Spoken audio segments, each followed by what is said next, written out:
ಓಂ ಶಾಂತಿ. ಇಂದಿನ ಮುರಳಿಯ ದಿನಾಂಕ 14/6/2024. ಪ್ರಾತಃ ಮುರಳಿ. ಓಂ ಶಾಂತಿ. ಬಾಪ್ತಾದ ಮಧುವನ. ಮಧುರ ಮಕ್ಕಳೇ, ನಿರಂತರ ನೆನಪಿರಲಿ, ನಮ್ಮ ತಂದೆಯೂ ಆಗಿದ್ದಾರೆ, ಶಿಕ್ಷಕನೂ ಆಗಿದ್ದಾರೆ ಮತ್ತು ಸದ್ಗುರು ಆಗಿದ್ದಾರೆ. ಈ ನೆನಪೇ ಮಣ್ಮಣಾಪವಾಗಿದೆ. ಪ್ರಶ್ನೆ: ಮಾಯೆಯ ಧೂಳು ಯಾವಾಗ ಕಣ್ಣುಗಳಲ್ಲಿ ಬೀಳುತ್ತದೆಯೋ ಆಗ ಎಲ್ಲದಕ್ಕಿಂತ ಮೊದಲು ಯಾವ ತಪ್ಪಾಗುತ್ತದೆ? ಉತ್ತರ: ಮಾಯೆ ಮೊದಲು ತಪ್ಪು ಮಾಡಿಸುತ್ತದೆ. ಆದ್ದರಿಂದ ವಿದ್ಯೆಯನ್ನೇ ಬಿಟ್ಟು ಬಿಡುತ್ತಾರೆ. ಭಗವಂತನು ಓದಿಸುತ್ತಾರೆ ಎಂಬುದನ್ನು ಮರೆತು ಹೋಗುತ್ತದೆ. ತಂದೆಯ ವಿದ್ಯೆಯನ್ನು ಬಿಟ್ಟು ಬಿಡುತ್ತಾರೆ. ತಂದೆಯ ವಿದ್ಯೆಯನ್ನು ಬಿಟ್ಟು ಬಿಡುತ್ತಾರೆ. ಇದು ಸಹ ಆಶ್ಚರ್ಯದ ಮಾತಾಗಿದೆ. ಇಲ್ಲವೆಂದರೆ ಇದು ಇಂತಹ ಜ್ಞಾನವಾಗಿದೆ. ಇದರಿಂದ ಒಳಗಿಂದೊಳಗೆ ಖುಷಿಯಲ್ಲಿ ನರ್ತರಿಸುತ್ತಿರಬೇಕು. ಆದರೆ ಮಾಯೆಯ ಪ್ರಭಾವೇನೂ ಕಡಿಮೆ ಇಲ್ಲ. ಅದು ವಿದ್ಯೆಯನ್ನು ಬಿಡಿಸಿಬಿಡುತ್ತದೆ. ವಿದ್ಯೆಯನ್ನು ಬಿಟ್ಟರೆ ಗೈರು ಹಾಜರಾಯಿತು. ಓಂ ಶಾಂತಿ. ಆತ್ಮಿಕ ತಂದೆಯು ಕುಳಿತು ಆತ್ಮಿಕ ಮಕ್ಕಳಿಗೆ ತಿಳಿಸುತ್ತಾರೆ. ಯಾರು ಸ್ವಲ್ಪ ಕಡಿಮೆ ತಿಳಿದಿರುವರೋ ಅವರಿಗೆ ತಿಳಿಸಲಾಗುತ್ತದೆ.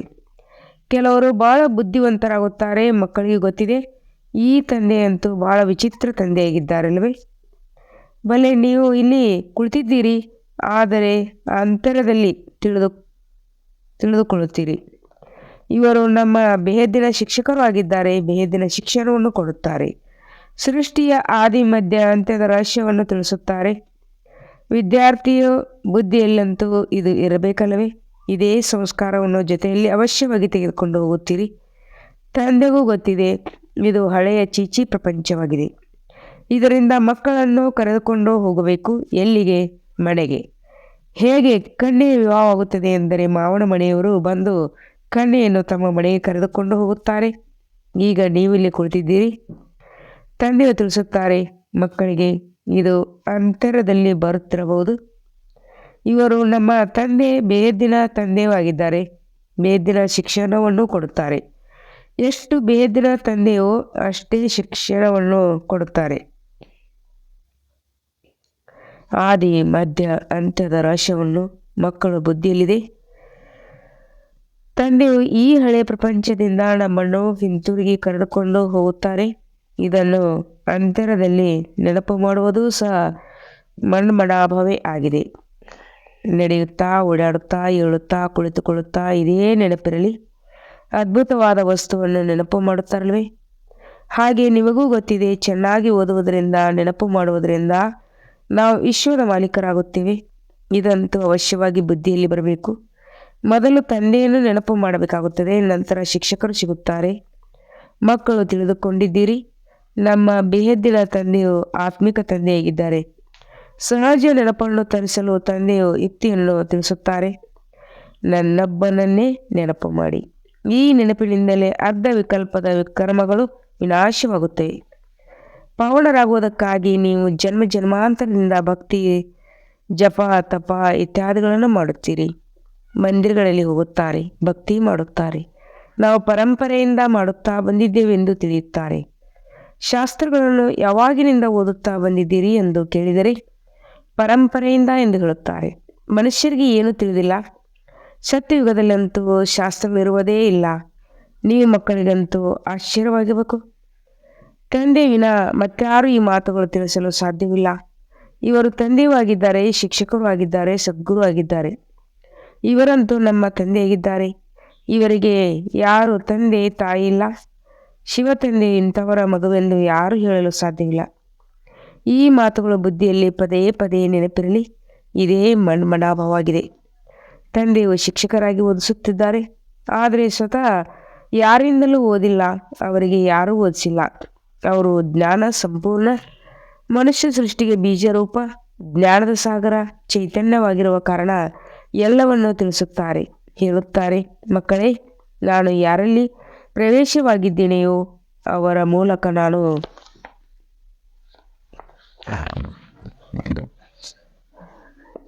ಆದಿಯಿಂದ ಹಿಡಿದು ಈಗಿನವರೆಗೆ ಎಲ್ಲ ರಹಸ್ಯವನ್ನು ತಿಳಿಸುತ್ತೇನೆ. ಅಂತಿಮದ ರಹಸ್ಯವನ್ನು ಕೊನೆಯಲ್ಲಿ ತಿಳಿಸುತ್ತೇನೆ. ಆ ಸಮಯದಲ್ಲಿ ಈ ಅಂತ್ಯವು ಬರುತ್ತದೆ ಎಂದು ನೀವು ತಿಳಿಯುತ್ತೀರಿ. ಕರ್ಮಾತೀತ ಸ್ಥಿತಿಯನ್ನು ಸಹ ನಂಬರ್ವಾರಾಗಿ ತಲುಪುತ್ತಾರೆ. ಅವರ ಚಿಹ್ನೆಗಳು ನೋಡುತ್ತೀರಿ. ಹಳೆಯ ಸೃಷ್ಟಿಯ ವಿನಾಶವಂತೂ ಆಗಲೇಬೇಕು.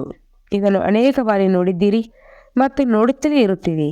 ಹೇಗೆ ಕಲ್ಪದ ಹಿಂದೆ ಓದಿದ್ದೀರೋ ಹಾಗೆ ಓದುತ್ತೀರಿ. ರಾಜ್ಯವನ್ನು ಪಡೆದಿರಿ ಮತ್ತು ಕಳೆದುಕೊಂಡಿರಿ. ಈಗ ಪುನಃ ಪಡೆಯುತ್ತೀರಿ. ತಂದೆಯೂ ಸಹ ಪುನಃ ಓದುತ್ತಿದ್ದಾರೆ. ಇದು ಎಷ್ಟು ಸಹಜವಾಗಿದೆ. ಮಕ್ಕಳು ಸಹ ತಿಳಿಯುತ್ತೀರಿ. ನಾವು ಸತ್ಯ ಅಸತ್ಯ ವಿಶ್ವದ ಮಾಲೀಕರಾಗಿದ್ದೆವು. ಈಗ ಮತ್ತೆ ತಂದೆಯು ಬಂದು ನಮಗೆ ಅಂತಹ ಜ್ಞಾನವನ್ನು ಕೊಡುತ್ತಿದ್ದಾರೆ. ಮನಸ್ಸಿನಲ್ಲಿ ಇಂತಿಂಥ ವಿಚಾರಗಳು ನಡೆಯಬೇಕೆಂದು ತಂದೆಯು ಸಹ ನೀಡುತ್ತಾರೆ. ಮನಸ್ಸಿನಲ್ಲಿ ಇಂತಿಂಥ ವಿಚಾರಗಳು ನಡೆಯಬೇಕೆಂದು ತಂದೆಯ ಸಲಹೆ ನೀಡುತ್ತದೆ.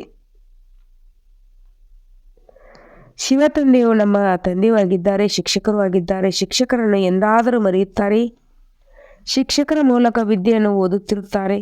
ಕೆಲವು ಮಕ್ಕಳಿಂದ ಮಾಯೆಯು ಬಹಳ ತಪ್ಪುಗಳನ್ನು ಮಾಡಿಸುತ್ತದೆ. ಒಮ್ಮೆಲೆ ಕಣ್ಣುಗಳಿಂದ ಧೂಳನ್ನು ಎರಚಿಬಿಡುತ್ತದೆ. ತದನಂತರ ಅವರ ವಿದ್ಯೆಯನ್ನು ಬಿಟ್ಟು ಬಿಡುತ್ತಾರೆ. ಸ್ವಯಂ ಭಗವಂತ ಓದಿಸುತ್ತಾರೆ. ಇಂಥ ವಿದ್ಯೆಯನ್ನು ಬಿಟ್ಟು ಬಿಡುತ್ತಾರೆ. ವಿದ್ಯೆ ಮುಖ್ಯವಾಗಿದೆ. ಅದನ್ನು ಯಾರು ಬಿಡುತ್ತಾರೆ? ತಂದೆಯ ಮಕ್ಕಳೇ ಬಿಡುತ್ತಾರೆ. ಅಂದಾಗ ಮಕ್ಕಳಿಗೆ ತಂದೆಯ ಪ್ರತಿಯೊಂದು ಮಾತಿನ ಜ್ಞಾನವನ್ನು ಕೊಡುತ್ತಾರೆ. ಅಂದಮೇಲೆ ಎಷ್ಟೊಂದು ಖುಷಿ ಇರಬೇಕು. ಕಲ್ಪವೂ ತಿಳಿಸುತ್ತಾರೆ. ಮಕ್ಕಳೇ, ಕೊನೆ ಪಕ್ಷ ಈ ರೀತಿ ನನ್ನ ನೆನಪು ಮಾಡಿ. ಕಲ್ಪ ನೀವೇ ತಿಳಿದುಕೊಳ್ಳುತ್ತೀರಿ, ಧಾರಣೆ ಮಾಡುತ್ತೀರಿ. ಇವರಿಗೆ ಯಾರೂ ತಂದೆ ಇಲ್ಲ, ಅವರೇ ಬೇಹದ್ದಿನ ತಂದೆ ಹೇಗಿದ್ದಾರೆ. ಅಂದ ಮೇಲೆ ವಿಚಿತ್ರ ತಂದೆ ಆದರಲ್ಲವೇ? ನನಗೆ ಯಾರಾದರೂ ತಂದೆ ಇದ್ದಾರೆಯೇ? ತಿಳಿಸಿ. ಶಿವ ತಂದೆಯು ಯಾರ ಮಗು? ಈ ವಿದ್ಯೆಯು ಸಹ ವಿಚಿತ್ರವಾಗಿದೆ. ಇದನ್ನು ಈ ಸಮಯದ ಹೊರತು ಮತ್ತೆಂದು ಓದಲು ಸಾಧ್ಯವಿಲ್ಲ. ಮತ್ತು ಕೇವಲ ನೀವು ಬ್ರಾಹ್ಮಣರೇ ಓದುತ್ತೀರಿ. ನೀವು ಇದನ್ನು ತಿಳಿದುಕೊಂಡಿದ್ದೀರಿ. ತಂದೆಯನ್ನು ನೆನಪು ಮಾಡುತ್ತಾ ನಾವು ಪಾವನರಾಗಿ ಬಿಡುತ್ತೇವೆ. ಇಲ್ಲವಾದರೆ ಮತ್ತೆ ಶಿಕ್ಷೆಗಳನ್ನು ಅನುಭವಿಸಬೇಕಾಗುತ್ತದೆ. ಗರ್ಭ ಜೈಲಿನಲ್ಲಿಯೇ ಬಹಳ ಶಿಕ್ಷೆಗಳನ್ನು ಅನುಭವಿಸಬೇಕಾಗುತ್ತದೆ. ಮತ್ತು ಅಲ್ಲಿ ನ್ಯಾಯಾಲಯವೂ ಸೇರುತ್ತದೆ. ಎಲ್ಲವೂ ಸಾಕ್ಷಾತ್ಕಾರವಾಗುತ್ತದೆ. ಸಾಕ್ಷಾತ್ಕಾರವಿದೆಯಲ್ಲವೇ? ಯಾರಿಗೆ ಶಿಕ್ಷೆ ಕೊಡುವುದಿಲ್ಲ. ಏಕೆಂದರೆ ಈ ಶಿಕ್ಷೆಯು ನಮಗೆ ಏಕೆ ಸಿಕ್ಕಿದೆ ಎಂದು ತಬ್ಬಿಬ್ಬಾಗುತ್ತಾರೆ. ಆದ್ದರಿಂದ ತಂದೆಗೆ ಗೊತ್ತಿರುತ್ತದೆ ಇವರು ಇಂಥ ಪಾಪ ಮಾಡಿದ್ದಾರೆ, ಇಂಥ ತಪ್ಪು ಮಾಡಿದ್ದಾರೆ. ಹೀಗೆ ಎಲ್ಲವನ್ನೂ ಸಾಕ್ಷಾತ್ಕಾರ ಮಾಡಿಸುತ್ತಾರೆ. ಆ ಸಮಯದಲ್ಲಿ ಇಷ್ಟು ನೋವಾಗುತ್ತದೆ. ಅನೇಕ ಜನ್ಮಗಳ ಶಿಕ್ಷೆಯೂ ಸಿಗುತ್ತದೆ ಎಂಬ ಅನುಭವ ಆಗುತ್ತದೆ. ಇದು ಎಲ್ಲ ಜನ್ಮಗಳ ಗೌರವವು ಹೋದಂತೆ. ಆದ್ದರಿಂದ ತಂದೆಯು ತಿಳಿಸುತ್ತಾರೆ, ಮಧುರಾತಿ ಮಧುರ ಮಕ್ಕಳೇ, ಬಹಳ ಒಳ್ಳೆಯ ಪುರುಷಾರ್ಥ ಮಾಡಿ 16 ಕಾಲ ಸಂಪೂರ್ಣರಾಗಲು ನೆನಪಿನ ಪರಿಶ್ರಮ ಪಡಬೇಕು, ನೋಡಿಕೊಳ್ಳಬೇಕು. ನಾವು ಯಾರಿಗೂ ದುಃಖ ಕೊಡುವುದಿಲ್ಲ ತಾನೇ? ನಾವು ಸುಖದಾತ ತಂದೆಗೆ ಮಕ್ಕಳಾಗಿದ್ದೇವಲ್ಲವೇ? ಬಹಳ ಸುಂದರ ಹೂಗಳಾಗಬೇಕಾಗಿದೆ. ಏಕೆಂದರೆ ಈ ವಿದ್ಯೆ ನಿಮ್ಮ ಜೊತೆ ನಡೆಯುತ್ತದೆ. ಅಂದರೆ ಇದರ ಸಂಸ್ಕಾರವನ್ನು ತೆಗೆದುಕೊಂಡು ಹೋಗುತ್ತೀರಿ. ವಿದ್ಯೆಯಿಂದಲೇ ಮನುಷ್ಯರು ಬ್ಯಾರಿಸ್ಟರ್ ಮುಂತಾದ ಪದವಿಯನ್ನು ಪಡೆಯುತ್ತಾರೆ. ತಂದೆಯು ಈ ಜ್ಞಾನವು ಭಿನ್ನ ಮತ್ತು ಸತ್ಯವಾಗಿದೆ ಮತ್ತು ಇದು ಪಾಂಡವ ಸರ್ಕಾರವಾಗಿದೆ, ಗುಪ್ತವಾಗಿದೆ. ನಿಮ್ಮ ವಿನ ಬೇರೆ ಯಾರೂ ಇದನ್ನು ತಿಳಿದುಕೊಳ್ಳಲು ಸಾಧ್ಯವಿಲ್ಲ. ಈ ವಿದ್ಯೆಯು ವಿಚಿತ್ರವಾಗಿದೆ. ಆತ್ಮವು ಕೇಳುತ್ತದೆ. ತಂದೆಯು ಪದೇ ತಿಳಿಸುತ್ತಾರೆ, ವಿದ್ಯೆಯನ್ನು ಎಂದೂ ಬಿಡಬಾರದು. ಮಾಯು ಬಿಡಿಸುತ್ತದೆ. ಮಕ್ಕಳೇ, ವಿದ್ಯೆಯನ್ನು ಬಿಡಬೇಡಿ. ತಂದೆಯ ಬಳಿ ರಿಪೋರ್ಟ್ ಅಂತೂ ಬರುತ್ತದೆ ಅಲ್ಲವೇ? ರಿಜಿಸ್ಟರ್ನಿಂದ ಎಲ್ಲವೂ ಗೊತ್ತಾಗಿಬಿಡುತ್ತದೆ. ಇವರು ಎಷ್ಟು ದಿನ ಗೈರ್ಹಾಜರಾಗಿದ್ದರು ಎಂದು ತಿಳಿಯುತ್ತದೆ. ವಿದ್ಯೆಯನ್ನು ಬಿಟ್ಟರೆ ತಂದೆಯನ್ನು ಮರೆತು ಹೋಗುತ್ತಾರೆ. ವಾಸ್ತವದಲ್ಲಿ ಇವರು ಮರೆಯುವಂಥ ವಸ್ತುವಲ್ಲ. ಏಕೆಂದರೆ ಇವರು ಅದ್ಭುತ ತಂದೆಯಾಗಿದ್ದಾರೆ. ತಿಳುವಳಿಕೆಯನ್ನು ಕೊಡುತ್ತಾರೆ. ಹೀಗೆ ಇದು ಒಂದು ಆಟವಾಗಿದೆ. ಆಟದ ಮಾತನ್ನು ಯಾರಿಗಾದರೂ ತಿಳಿಸಿ ತಕ್ಷಣ ಅದು ನೆನಪಿರುತ್ತದೆ ಅಲ್ಲವೇ? ಅದನ್ನೆಂದೂ ಮರೆಯುವುದಿಲ್ಲ. ಇವರು ಅಂದರೆ ಬ್ರಹ್ಮ ತಮ್ಮ ಅನುಭವವನ್ನು ತಿಳಿಸುತ್ತಾರೆ. ಬಾಲ್ಯತನದಲ್ಲಿಯೇ ವೈರಾಗಿ ವಿಚಾರಗಳಿದ್ದವು. ಹೇಳುತ್ತಿದ್ದರು, ಪ್ರಪಂಚದಲ್ಲಂತೂ ಬಹಳ ದುಃಖವಿದೆ. ಈಗ ನನ್ನ ಬಳಿ ಕೇವಲ 10,000 ರೂಗಳಾಗಿಬಿಟ್ಟರೆ ಅದಕ್ಕೆ 50 ರೂಪಾಯಿ ಬಡ್ಡಿ ಸಿಗುತ್ತದೆ.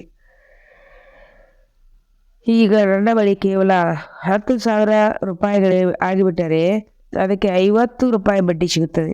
ಇಷ್ಟೇ ಸಾಕು, ಸ್ವತಂತ್ರವಾಗಿರುತ್ತೇನೆ. ಮನೆಯನ್ನು ಸಂಭಾಲನೆ ಮಾಡುವುದು ಕಷ್ಟವಿದೆ. ಆದ್ದರಿಂದ ಇದೇನು ಬೇಡ ಎಂದುಕೊಂಡೇನು. ಆದರೆ ಸೌಭಾಗ್ಯ ಸುಂದರಿ ಡ್ಯಾಶ್ ಎಂಬ ಚಲನಚಿತ್ರವನ್ನು ನೋಡಿದ್ದೇನಷ್ಟೇ ವೈರಾಗ್ಯದ ಮಾತುಗಳೆಲ್ಲ ಹೊರಟು ಹೋಗ್ಬಿಡ್ತು. ವಿವಾಹ ಮಾಡಿಕೊಳ್ಳೋಣ ಎಂದು ಸಂಕಲ್ಪ ಬಂದಿತು. ಮಾಯು ಒಂದೇ ಏಟನ್ನು ಕೊಟ್ಟು ಬಿಟ್ಟಿತು. ಎಲ್ಲವನ್ನು ಸಮಾಪ್ತಿ ಮಾಡಿಬಿಟ್ಟೆನು. ಆದ್ದರಿಂದ ಈಗ ತಂದೆಯವರು ತಿಳಿಸುತ್ತಾರೆ, ಮಕ್ಕಳೇ, ಇದಂತೂ ಪ್ರಪಂಚವೇ ನರಕವಾಗಿದೆ ಮತ್ತು ಇದರಲ್ಲಿಯೂ ಈ ಸಿನಿಮಾಗಳೆಲ್ಲವೂ ಇದೆ. ನರಕವಾಗಿದೆ. ಇದನ್ನು ನೋಡುವುದರಿಂದಲೇ ಎಲ್ಲರ ವೃತ್ತಿ ಕೆಟ್ಟು ಹೋಗುತ್ತದೆ. ಪತ್ರಿಕೆಗಳಲ್ಲಿ ಓದುತ್ತಾರೆ. ಅದರಲ್ಲಿ ಒಳ್ಳೊಳ್ಳೆಯ ಸ್ತ್ರೀಯರ ಚಿತ್ರಗಳನ್ನು ನೋಡಿದಾಗ ಈ ಸಿನಿಮಾಗಳನ್ನು ಭಾವಚಿತ್ರಗಳನ್ನು ನೋಡುತ್ತಾರೆಂದರೆ ವೃತ್ತಿಯು ಅದರ ಕಡೆ ಹೊರಟು ಹೋಗುತ್ತದೆ. ಇವರು ಬಹಳ ಸುಂದರವಾಗಿದ್ದಾರೆ, ಬುದ್ಧಿಯಲ್ಲಿ ಬಂದಿತಲ್ಲವೇ? ವಾಸ್ತವದಲ್ಲಿ ಈ ಸಂಕಲ್ಪವು ನಡೆಯಬಾರದು. ತಂದೆಯು ತಿಳಿಸುತ್ತಾರೆ, ಈ ಪ್ರಪಂಚವೇ ಸಮಾಪ್ತಿಯಾಗುವುದಿದೆ. ಆದ್ದರಿಂದ ನೀವು ಮತ್ತೆಲ್ಲವನ್ನು ಮರೆತು ನನ್ನೊಬ್ಬರ ನೆನಪು ಮಾಡಿ ಇಂಥ ಚಿತ್ರಗಳನ್ನು ಮೊದಲಾದವುಗಳನ್ನು ಏಕೆ ನೋಡುತ್ತೀರಿ? ಇವೆಲ್ಲ ಮಾತುಗಳು ಸ್ಥಿತಿಯಲ್ಲಿ ಕೆಳಗೆ ತರುತ್ತವೆ. ಈಗ ಎಲ್ಲವನ್ನು ನೋಡುತ್ತೀರೋ ಇದೆಲ್ಲವೂ ಸ್ಮಶಾನವಾಗುವುದಿದೆ. ಯಾರೆಲ್ಲರನ್ನು ಈ ಕಣ್ಣುಗಳಿಂದ ನೋಡುತ್ತೀರೋ ಅವರನ್ನು ನೆನಪು ಮಾಡಬೇಡಿ. ಎಲ್ಲದರಿಂದ ಮಮತ್ವವನ್ನು ತೆಗೆದುಹಾಕಿ. ಇವೆಲ್ಲ ಶರೀರಗಳು ಹಳೆಯದು, ಪತಿತವಾಗಿದೆ. ಬಲೆ ಆತ್ಮವು ಶುದ್ಧವಾಗುತ್ತದೆ, ಆದರೆ ಶರೀರವಂತೂ ಪತಿತವಾಗುತ್ತದಲ್ವೇ? ಇದರ ಕಡೆ ಗಮನ ಕೊಡುವುದು ಏನಿದೆ? ಇದರ ಕಡೆ ಗಮನ ಕೊಡುವುದೇನಿದೆ? ಒಬ್ಬ ತಂದೆಯನ್ನೇ ನೆನಪು ಮಾಡಬೇಕಾಗಿದೆ. ತಂದೆಯು ತಿಳಿಸುತ್ತಾರೆ, ಮಧುರಾತಿ ಮಧುರ ಮಕ್ಕಳೇ, ಗುರಿಯು ಬಹಳ ಉನ್ನತವಾಗಿದೆ. ವಿಶ್ವದ ಮಾಲೀಕರಾಗಲು ಅನ್ಯರ್ಯಾರೂ ಪ್ರಯತ್ನ ಪಡಲು ಸಾಧ್ಯವಿಲ್ಲ. ಯಾರ ಬುದ್ಧಿಯಲ್ಲಿಯೂ ಬರುವುದಿಲ್ಲ. ಮಾಯೆ ಪ್ರಭಾವೇನೋ ಕಮ್ಮಿ ಇಲ್ಲ. ವಿಜ್ಞಾನಿಗಳಿಗೆ ಎಷ್ಟೊಂದು ಬುದ್ಧಿ ನಡೆಯುತ್ತದೆ. ನಿಮ್ಮದು ಶಾಂತಿಯಾಗಿದೆ. ನಾವು ಮುಕ್ತಿಯನ್ನು ಪಡೆಯಬೇಕೆಂದು ಎಲ್ಲರೂ ಬಯಸುತ್ತಾರೆ. ನಿಮ್ಮ ಗುರಿ ಜೀವನ್ಮುಕ್ತಿಯಾಗಿದೆ. ಇದನ್ನೂ ಸಹ ತಂದೆಯು ತಿಳಿಸಿದ್ದಾರೆ. ಗುರುಗಳು ಮೊದಲಾದವರು ಇಂಥ ಜ್ಞಾನವನ್ನು ತಿಳಿಸಲು ಸಾಧ್ಯವಿಲ್ಲ. ನೀವು ಗೃಹಸ್ಥದಲ್ಲಿದ್ದು ಪವಿತ್ರ ಆಗಬೇಕು. ರಾಜ್ಯಭಾಗ್ಯವನ್ನು ಪಡೆಯಬೇಕಾಗಿದೆ. ಭಕ್ತಿಯಲ್ಲಿ ಸಮಯವನ್ನು ಬಹಳ ವ್ಯರ್ಥವಾಗಿ ಕಳೆದಿರಿ. ನಾವು ಎಷ್ಟೊಂದು ತಪ್ಪುಗಳನ್ನು ಮಾಡಿದ್ದೇವೆಂದು ಈಗ ತಿಳಿಯುತ್ತೀರಿ. ತಪ್ಪುಗಳನ್ನು ಮಾಡುತ್ತಾ ಮಾಡುತ್ತಾ ಬುದ್ಧಿಹೀನರು, ಸಂಪೂರ್ಣರು, ಕಲ್ಲ ಬುದ್ಧಿಯವರಾಗಿ ಬಿಟ್ಟಿದ್ದೀರಿ. ನಿಮ್ಮಲ್ಲಿ ವಿಚಾರ ಬರುತ್ತದೆ. ಇದಂತೂ ಬಹಳ ಅದ್ಭುತವಾದ ಜ್ಞಾನವಾಗಿದೆ. ಇದರಿಂದ ನಾವು ಹೇಗಿದ್ದವರು ಏನಾಗಿಬಿಡುತ್ತೇವೆ? ಕಲ್ಲು ಬುದ್ಧಿಯವರಿಂದ ಪಾರಸ್ ಬುದ್ಧಿಯವರಾಗಿರ್ತೇವೆ. ನಮ್ಮ ತಂದೆಯು ಬೇಹದ್ದಿನ ತಂದೆಯಾಗಿದ್ದಾರೆ. ಅವರಿಗೆ ಯಾರೂ ತಂದೆ ಇಲ್ಲ. ಅವರು ಶಿಕ್ಷಕರಾಗಿದ್ದಾರೆ. ಅವರಿಗೆ ಯಾರೂ ಶಿಕ್ಷಕರಿಲ್ಲ ಎಂದು ನಿಮಗೆ ಖುಷಿಯ ನಶೆಯು ಇರುತ್ತದೆ. ಇದಕ್ಕೆ ಮನುಷ್ಯರು ಅವರು ಎಲ್ಲಿಂದ ಕಲಿತರು ಎಂದು ಹೇಳಿ ಆಶ್ಚರ್ಯಚಕಿತರಾಗ್ತಾರಲ್ವೇ? ಅನೇಕರು ಇವರಂತೂ ಯಾರೋ ಗುರುಗಳಿಂದ ಕಲಿತಿದ್ದಾರೆಂದು ತಿಳಿಯುತ್ತಾರೆ. ಅಂದಾಗ ಗುರುಗಳಿಗೆ ಅನ್ಯ ಶಿಷ್ಯರು ಇರುತ್ತಾರಲ್ವೇ? ಕೇವಲ ಒಬ್ಬ ಶಿಷ್ಯನಿರುತ್ತಾನೆಯೇ? ಗುರುಗಳಿಗೆ ಅನೇಕ ಶಿಷ್ಯರಿರುತ್ತಾರೆ. ಆ ಕಾರಣ ಗುರುಗಳನ್ನು ನೋಡಿ. ಎಷ್ಟೊಂದು ಜನ ಶಿಷ್ಯರಿದ್ದಾರೆ. ಆ ಗುರುಗಳಿಗಾಗಿ ಶಿಷ್ಯರಿಗೆ ಮನಸ್ಸಿನಲ್ಲಿ ಎಷ್ಟೊಂದು ಭಾವನೆ ಇರುತ್ತದೆ. ಅವರನ್ನು ವಜ್ರಗಳಲ್ಲಿ ತುಲಾಭಾರ ಮಾಡುತ್ತಾರೆ. ಹಾಗಾದರೆ ನೀವು ಇಂತಹ ಸದ್ಗುರುವನ್ನು ಯಾವುದರಲ್ಲಿ ತುಲಾಭಾರ ಮಾಡುತ್ತೀರಿ? ಇವರಂತೂ ಬೇಹದ್ದಿನ ಸದ್ಗುರು ಆಗಿದ್ದಾರೆ. ಇವರ ಭಾರವು ಎಷ್ಟಿದೆ? ಒಂದು ವಜ್ರದ ಭಾರವು ಹಾಕುವಂತಿಲ್ಲ. ಇಂತಹ ಮಾತುಗಳನ್ನು ನೀವು ಮಕ್ಕಳು ವಿಚಾರ ಮಾಡಬೇಕು. ಇದಂತೂ ಆಳವಾದ ಮಾತಾಯಿತು. ಬಲೆ ಈಶ್ವರ ಎಂದು ಎಲ್ಲರೂ ಹೇಳುತ್ತಿರುತ್ತಾರೆ. ಆದರೆ ಅವರು ತಂದೆ, ಶಿಕ್ಷಕ, ಗುರುವು ಆಗಿದ್ದಾರೆಂದು ತಿಳಿದುಕೊಳ್ಳುವುದಿಲ್ಲ. ಇವರಂತೂ ಸಾಧಾರಣ ರೀತಿಯಲ್ಲಿ ಕುಳಿತಿದ್ದಾರೆ. ಗದ್ದಿಗೆ ಮೇಲೂ ಸಹ ಏಕೆ ಕುಳಿತುಕೊಳ್ಳುತ್ತಾರೆಂದರೆ ಎಲ್ಲರಿಗೂ ಮುಖ ಕಾಣುವಂತಿರಲಿ ಎಂದು. ಮಕ್ಕಳ ಮೇಲೆ ಪ್ರೀತಿ ಇರುತ್ತದಲ್ಲವೇ? ಈ ಸಂಯೋಗ ಮಕ್ಕಳ ವಿನ ಸ್ಥಾಪನೆ ಮಾಡಲು ಸಾಧ್ಯವೇ?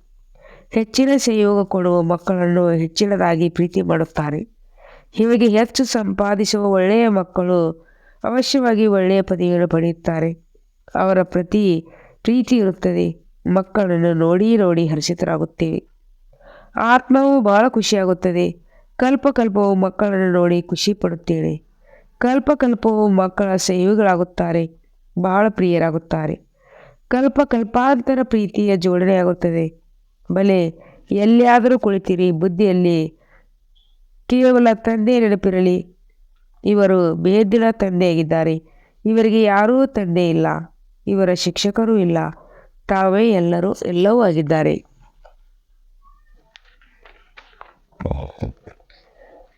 ಅವರನ್ನೇ ಎಲ್ಲರೂ ನೆನಪು ಮಾಡುತ್ತಾರೆ. ಸತ್ಯಯುಗದಲ್ಲಂತೂ ಯಾರೂ ನೆನಪು ಮಾಡುವುದಿಲ್ಲ. 21 ಜನ್ಮಗಳಿಗಾಗಿ ದೋಣಿಯು ಪಾರಾಗಿ ಬಿಡುತ್ತದೆ ಎಂದರೆ ನಿಮಗೆ ಎಷ್ಟೊಂದು ಖುಷಿ ಇರಬೇಕು. ಇಡೀ ದಿನ ತಂದೆಯ ಸೇವೆಯನ್ನು ಮಾಡೋಣ. ಇಡೀ ದಿನ ತಂದೆಯ ಸೇವೆಯನ್ನೇ ಮಾಡೋಣ ಸಾಕು. ಇಂಥ ತಂದೆಯ ಪರಿಚಯವನ್ನೇ ಕೊಡೋಣ ಎನಿಸಬೇಕು. ತಂದೆಯಿಂದ ಈ ಆಸ್ತಿಯು ಸಿಗುತ್ತದೆ. ತಂದೆಯು ನಮಗೆ ರಾಜಯೋಗವನ್ನು ಕಲಿಸುತ್ತಾರೆ ಮತ್ತು ಎಲ್ಲರನ್ನೂ ಜೊತೆಯು ಕರೆದುಕೊಂಡು ಹೋಗುತ್ತಾರೆ. ಇಡೀ ಚಕ್ರವು ಬುದ್ಧಿಯಲ್ಲಿದೆ. ಇಂಥ ಚಕ್ರವನ್ನು ಯಾರೂ ಮಾಡಲು ಸಾಧ್ಯವಿಲ್ಲ. ಇದರ ಅರ್ಥವು ಯಾರಿಗೂ ಗೊತ್ತಿಲ್ಲ. ನೀವೀಗ ತಿಳಿಯುತ್ತೀರಿ. ತಂದೆಯು ನಮಗೆ ಬೇದಿನ ತಂದೆಯಾಗಿದ್ದಾರೆ. ಬೇದಿನ ರಾಜ್ಯವನ್ನು ಕೊಡುತ್ತಾರೆ, ಜೊತೆಯಲ್ಲಿಯೂ ಕರೆದುಕೊಂಡು ಹೋಗುತ್ತಾರೆ. ನೀವು ಹೀಗೆ ತಿಳಿಯುತ್ತೀರೆಂದರೆ ಆಗ ಯಾರೂ ಸರ್ವವ್ಯಾಪಿ ಎಂದು ಹೇಳಲು ಸಾಧ್ಯವಿಲ್ಲ. ಅವರು ತಂದೆಯಾಗಿದ್ದಾರೆ, ಶಿಕ್ಷಕರಾಗಿದ್ದಾರೆ ಅಂದ ಮೇಲೆ ಸರ್ವವ್ಯಾಪಿ ಆಗಲು ಹೇಗೆ ಸಾಧ್ಯ? ಬೇದಿನ ತಂದೆಯೇ ಜ್ಞಾನಪೂರ್ಣರಾಗಿದ್ದಾರೆ. ಇಡೀ ಸೃಷ್ಟಿಯ ಆದಿ ಮಧ್ಯ ಅಂತ್ಯವನ್ನು ತಿಳಿದುಕೊಂಡಿದ್ದಾರೆ. ತಂದೆ ಮಕ್ಕಳಿಗೆ ತಿಳಿಸುತ್ತಾರೆ, ಮಕ್ಕಳೇ, ವಿದ್ಯೆಯನ್ನು ಮರೆಯಬೇಡಿ. ಇದು ಬಹಳ ದೊಡ್ಡ ವಿದ್ಯೆಯಾಗಿದೆ. ತಂದೆಯು ಪರಮಪಿತನಾಗಿದ್ದಾರೆ, ಪರಮ ಶಿಕ್ಷಕ, ಪರಮ ಸದ್ಗುರು ಆಗಿದ್ದಾರೆ. ಇವರೆಲ್ಲ ಗುರುಗಳನ್ನು ಕರೆದುಕೊಂಡು ಹೋಗುತ್ತಾರೆ. ಇಂಥ ಅದ್ಭುತವಾದ ಮಾತುಗಳನ್ನು ತಿಳಿಸಬೇಕು. ಹೇಳಿ, ಇದು ಬೇದಿನ ಆಟವಾಗಿದೆ. ಪ್ರತಿಯೊಬ್ಬ ಪಾತ್ರಧಾರಿಗೆ ತಮ್ಮ ಪಾತ್ರ ಸಿಕ್ಕಿತು. ಬೇದಿನ ತಂದೆಯಿಂದ ನಾವೇ ಬೇದಿನ ರಾಜ್ಯಭಾಗ್ಯವನ್ನು ಪಡೆದಿದ್ದೇವೆ. ನಾವೇ ಮಾಲೀಕರಾಗಿದ್ದೆವು. ಸತ್ಯಯುಗವಿತ್ತು, ಈಗ ಪುನಃ ಸ್ಥಾಪನೆಯಾಗುವುದು. ಕೃಷ್ಣನು ಹೊಸ ಪ್ರಪಂಚದ ಮಾಲೀಕನಾಗಿದ್ದನು, ಈಗ ಹಳೆಯ ಪ್ರಪಂಚವಾಗಿದೆ. ಇದರ ನಂತರ ಅವಶ್ಯವಾಗಿ ಹೊಸ ಪ್ರಪಂಚದ ಮಾಲೀಕರಾಗುವುದು. ಚಿತ್ರದಲ್ಲಿ ಸ್ಪಷ್ಟವಾಗಿದೆ. ನಿಮಗೂ ಗೊತ್ತಿದೆ. ಈಗ ನಮ್ಮ ಕಾಲುಗಳು ನರಕದ ಕಡೆ, ಮುಖವು ಸ್ವರ್ಗದ ಕಡೆ ಇರುತ್ತದೆ. ಅದೇ ನೆನಪಿರುತ್ತದೆ. ಹೀಗೆ ನೆನಪು ಮಾಡುತ್ತಾ ಮಾಡುತ್ತಾ ಅಂತ್ಯವತಿ ಸೋಗತಿ ಆಗುವುದು. ಎಷ್ಟು ಒಳ್ಳೊಳ್ಳೆ ಮಾತುಗಳಿವೆ. ಇದರ ಸ್ಮರಣೆ ಮಾಡಬೇಕು, ಒಳ್ಳೆಯದು. ಮಧುರಾತಿ ಮಧುರ ಮರಳಿ ಸಿಕ್ಕಿರುವ ಮಕ್ಕಳ ಪ್ರತಿ ಮಾತ್ಪಿತ ಬಾಪ್ತದರ ನೆನಪು, ಪ್ರೀತಿಯಾಗು. ಸುಪ್ರಭಾತ. ಆತ್ಮೀಯ ಮಕ್ಕಳಿಗೆ ಆತ್ಮೀಯ ತಂದೆ ನಮಸ್ತೆ. ಧಾರಣೆಗಾಗಿ ಮುಖ್ಯ ಸಾರ. ಈ ಕಣ್ಣುಗಳಿಂದ ಏನೆಲ್ಲವೂ ಕಾಣಿಸುತ್ತದೆಯೋ ಅದೆಲ್ಲದರಿಂದ ಮಮತ್ವವನ್ನು ತಿಕ್ಕಳೆಯಬೇಕು. ಒಬ್ಬ ತಂದೆಯನ್ನೇ ನೋಡಬೇಕು. ವೃತ್ತಿಯನ್ನು ಶುದ್ಧ ಮಾಡಿಕೊಳ್ಳಲು ಈ ಶರೀರದ ಕಡೆ ಸ್ವಲ್ಪವೂ ಗಮನ ಹೋಗಬಾರದು. 2ನೇ ಪಾಯಿಂಟ್ ಆಗಿದೆ. ತಂದೆಯು ಯಾವ ಭಿನ್ನ ಮತ್ತು ಸತ್ಯ ಜ್ಞಾನವನ್ನು ತಿಳಿಸುತ್ತಾರೆಯೋ ಅದನ್ನು ಬಹಳ ಚೆನ್ನಾಗಿ ಓದಬೇಕು ಮತ್ತು ಓದಿಸಬೇಕು. ವಿದ್ಯಾಭ್ಯಾಸವೆಂದೂ ತಪ್ಪಿಸಬಾರದು. ವರದಾನ: ಶಾಂತಿಯ ಶಕ್ತಿಯ ಪ್ರಯೋಗದ ಮೂಲಕ ಕಾರ್ಯದಲ್ಲಿ ಸಹಜ ಸಫಲತೆಯನ್ನು ಪ್ರಾಪ್ತಿ ಮಾಡಿಕೊಳ್ಳುವಂತಹ ಪ್ರಯೋಗಿ ಆತ್ಮಭವ. ವಿವರಣೆ: ಈಗ ಸಮಯದ ಪರಿವರ್ತನೆಯಾಗುವ ಸಮಯವಾಗಿದೆ. ಶಾಂತಿಯ ಶಕ್ತಿಯ ಸಾಧನವನ್ನು ಪ್ರಯೋಗದಲ್ಲಿ ತರುವಂತಹ ಪ್ರಯೋಗಿ ಆತ್ಮನಾಗಿರಿ. ಹೀಗೆ ವಾಣಿಯ ಮೂಲಕ ಆತ್ಮರಲ್ಲಿ ಸ್ನೇಹದ ಸಂಯೋಗದ ಭಾವನೆಯನ್ನು ಉತ್ಪನ್ನ ಮಾಡುತ್ತೀರಿ. ಇಂತಹ ಶುಭ ಭಾವನೆ, ಸ್ನೇಹದ ಭಾವನೆ ಸ್ಥಿತಿಯಲ್ಲಿ ಸ್ಥಿತರಾಗಿದ್ದು ಅವರಲ್ಲಿ ಶ್ರೇಷ್ಠ ಭಾವನೆಯನ್ನು ಉತ್ಪನ್ನ ಮಾಡಿರಿ. ಹೀಗೆ ದೀಪವು ದೀಪವನ್ನು ಬೆಳಗಿಸುತ್ತದೆ. ಹಾಗೆಯೇ ತಮ್ಮ ಶಕ್ತಿಶಾಲಿ ಶುಭ ಭಾವನೆಯು ಅನ್ಯರಲ್ಲಿ ಸರ್ವಶ್ರೇಷ್ಠ ಭಾವನೆಯನ್ನು ಉತ್ಪನ್ನ ಮಾಡಿಸುತ್ತದೆ. ಈ ಶಕ್ತಿಯಿಂದ ಸ್ಥೂಲ ಕಾರ್ಯದಲ್ಲಿಯೂ ಬಹಳ ಸಹಜವಾಗಿ ಸಫಲತೆಯನ್ನು ಪ್ರಾಪ್ತಿ ಮಾಡಿಸುತ್ತದೆ. ಕೇವಲ ಇದನ್ನು ಪ್ರಯೋಗ ಮಾಡಿ ನೋಡಿರಿ. ಸ್ಲೋಗನ್: ಸರ್ವರ ಪ್ರಿಯರಾಗಬೇಕೆಂದರೆ ಅರಳಿರುವ ಆತ್ಮಿಕ ಗುಲಾಬಿಯಾಗಿರಿ, ಮುದುಡಿರುವ ಗುಲಾಬಿಯಲ್ಲ. ಸರ್ವರ ಪ್ರಿಯರಾಗಬೇಕೆಂದರೆ ಅರಳಿರುವ ಆತ್ಮಿಕ ಗುಲಾಬಿಯರಾಗಿರಿ, ಮುದುಡಿರುವ ಗುಲಾಬಿಯಲ್ಲ. ಓಂ ಶಾಂತಿ.